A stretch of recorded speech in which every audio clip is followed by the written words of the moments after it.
Prologue. The ghoul crouched on the branch and focused on the little bird. Nestled safely among the emerald leaves, the tiny creature would have been invisible to the naked eye, but Versh could see the bird quite clearly. Every bone, every vein, even the rapid beating of its bite-sized heart and the rhythmic flow of its tiny lungs, all became visible through the crystalline eyes of the mask upon his face.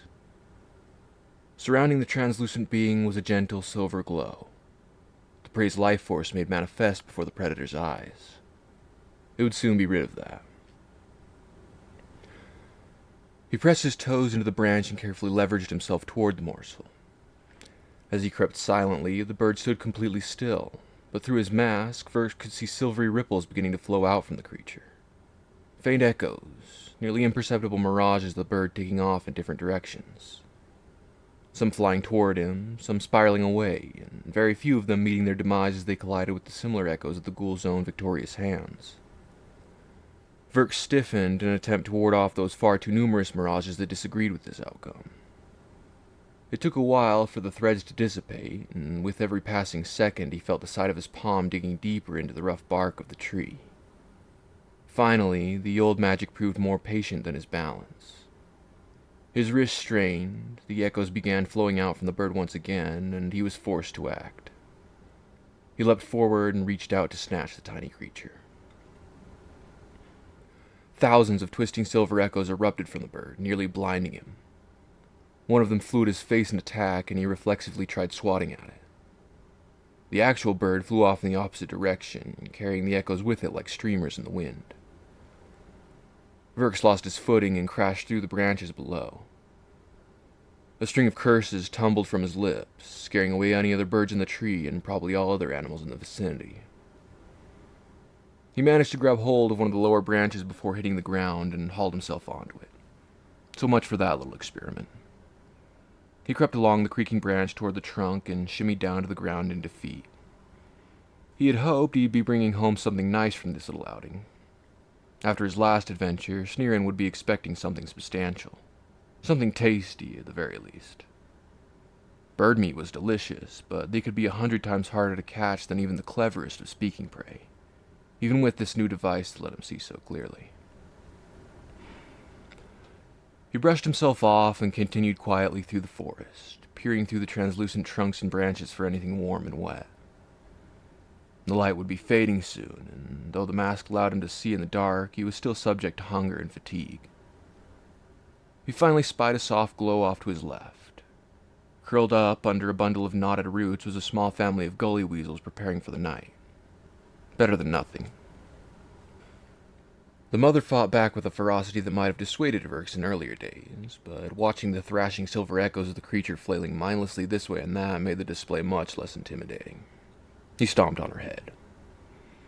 The tip of the skull bit into his heel through the leather of his shoe, but other than that he suffered no injuries. The male in the brood, being much smaller, snapped like twigs in his fingers. It was nothing compared to the huge slabs of meat he'd brought back from the special place, but it would do. He made his way back through the forest at top speed. He used the powers of the mask to watch his own silver echoes ripple out chaotically, many smashing into trees and tripping over rocks while others continued on safely. After he got going, the fruitful paths became more defined, and the mindlessly idiotic ones faded away. The rhythm of the world attuned itself to him, and soon he didn't even have to watch out for the obstacles in the path. He could simply follow the brightest of his four shadows as it leapt and bounded this way and that. As a shadow grew brighter and stronger, it might make more daring moves, leaping up to grab a branch and swinging forward like a monkey, landing against the side of a tree and springing off with his legs, bounding from trunk to trunk before hitting the ground running. Sometimes it would veer to the left or right. Not knowing why it did so or what it was avoiding, he followed like a train on the tracks. Then it would stop, and Verks would stop. Why it did this wasn't always apparent. Maybe some bloodthirsty troll or Naya wandering through the trees in search of fresh meat. He had heard there was a spider in these woods. Regardless, he would listen, sensing nothing but the crickets in the green until he saw the silver streams flowing out of him once more, and then he would continue. After a time, he exited the forest into the sloping field where his home stood. He unstrapped the mask, wiped the clotted sweat from his face, and walked downhill to the wooded shack where his family waited. He took the long way round the back to check on the hay goats, his one and only asset that remained since leaving the city. The haggard creatures gazed up at their foster father with expressionless, froggish eyes. They were okay. Scrawny and mangy, but alive. Inside, he unhooked the knife from his belt, hung it on the wall, and flopped the sack of dead gully weasels on the floor by the fire pit. Sneerin was standing over the crib in the corner, counting the brood. She reached in among the squirming larvae, pulled out the half-eaten corpse of one of them, then turned to lay it gently on the table between her and Verks. He snorted at the display. He berated her in Galgi. Why do you take their food?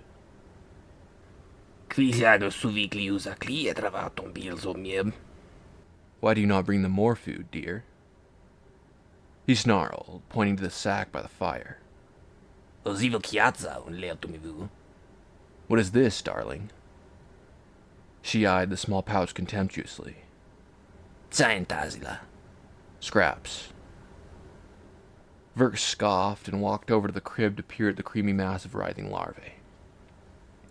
By now, the meat that he had brought from the secret place had been reduced to a few small piles of fat and gristle. Some of the bigger larvae were ramming their heads against one another and nipping at the tails of their smaller siblings. One was latched onto another with its mandibles, pursing its lips as if to suck out its sibling's guts. Verks smacked the attacker's head, forcing the larva to release its grip. He grabbed the child and held it up. It squirmed in the light, trying to reach around and bite his hand. He walked over to the fire and pulled out one of the juvenile weasels from the bag, holding it up to the larva until she noticed the smell and began to nibble on the dead animal's belly. He returned the baby to the crib with the rest, who all began flopping their way toward the carcass for their share.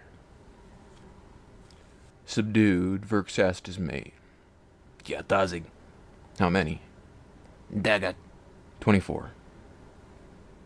He sighed, retrieved the rest of the gully weasels, and dumped them on the table before plopping himself down in his chair by the fire pit and reaching for his pipe. Sneerin got a knife from the wall and began carving the animals. She tossed the guts, bones, and skin into the crib and pared the measly portions of meat into strips for their own supper. Verks filled his pipe with brown stuff, struck a match, and took a long pull, setting the match among the kindling in the fire pit and waving the flames to life with his palm. The third drag, he blew over the larvae to help soothe them for bed. Sneerin took the tiny strips of weasel meat, wrapped them around some roots and leaves, and skewered them on a pair of sharpened bones. Verks took his own skewer, and they sat across from one another with the fire between them.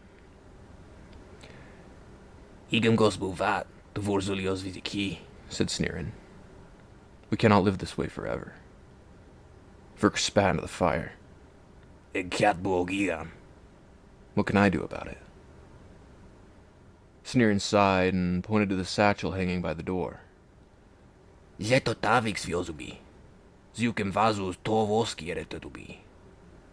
You could use the mask. You could return to the secret place. That place is dangerous. Sneerin let out a scoff so exaggerated that it kicked up embers from the fire. You're a hunter, aren't you? Zuvat. Maybe not. She hissed, taking her skewer and waving it in his face. Then is this not prey? Prey that you won? Verks stared into the fire, exhausted and silent. She said more softly. The meat from the secret place, beloved. Was that not your doing? She set her skewer aside and reached out to clutch Verks's hand.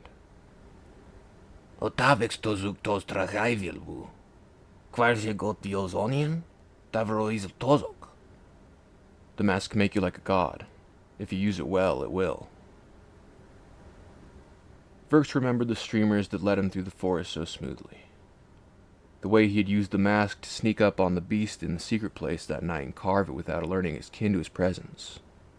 How quiet the night had stayed with the help of his mask. He knew that his mate was right. There, hanging on the wall in their stupid little shack, was an artifact of immeasurable power. And it was his. He looked at her and allowed a smile to creep across his face. Nemzaviel Lunagroyev. Zebizyugza, he said. As ever, beloved, you are right. Egos Vazuk, Egrazak. I will go. I will hunt. She rubbed her hands together excitedly and stood, flaring her beautiful translucent wings. She put her hands on his face, sliding her thin fingers around his ears. Egos Yar, Tozizel Twork. I know that you'll succeed. Vert swallowed his meal and threw the bone skewer into the fire to wash it. He took his satchel from the wall and pulled out the mask, holding it up to the light, recognizing now more than ever its value. He shared a kiss with Sneerin, wished his hungry larvae a good sleep, and stepped out into the night once more. He strapped on the mask and turned to look at the shack, admiring for a moment the soft glow emanating from the hearts of his family before bounding back into the forest. He took the old game trails down the hill into the meandering gullies below, galloping on all fours when the ground sloped upwards and sliding sideways on his shoes when it fell. The dizzying stench of pines eventually gave way to the kinder, earthier smells of dead leaves and mushrooms as the ground became softer and less treacherous. He was running along the edge of a creek when he saw his echoes converge upon a crumbling bit of clay which broke loose, sending him tumbling into the shallow water. He saw that there was no way to avoid it, and so braced himself for the impact, swinging his pouch up and over his head and onto the dry ground as his ass landed squarely on a submerged rock. Fiery bolts of pain shot up through his abdomen.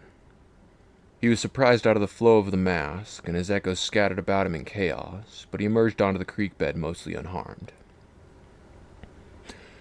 He continued on a bit more cautiously, trying to avoid straining his bruised muscles while still maintaining good pace. He followed a trail that diverged from the creekside and into the thicker foliage, ears and antennae on alert for any goblin scouts that might be out scavenging in the area. He drew his knife just in case, using it to push away the thorny branches as he crept through a tunnel of weeds. Before long, the path opened up into a teardrop-shaped clearing hemmed with wild rose bushes. He stood and stretched before trotting forward. At one end of the clearing was a place that would have seemed like an unremarkable patch of earth and grass, but through the mask, the ground seemed to stretch and bend in on itself. The air around the spot was warped too, rippled like the horizon on a hot day, but held perfectly still as if frozen in time. When he moved, the warping moved with him, rippling in and out, almost breathing. He walked around the thing, starting, then stopping, the spectacle folding and freezing in turn. It was still as incomprehensible as the day he'd discovered it, and he felt he could spend hours in vain trying to get a handle on its otherworldly shape. But he had no hours to spare this night, so he ceased his little dance and walked forward. The world rippled around him like a twisted mirror, and he was swallowed by the gateway.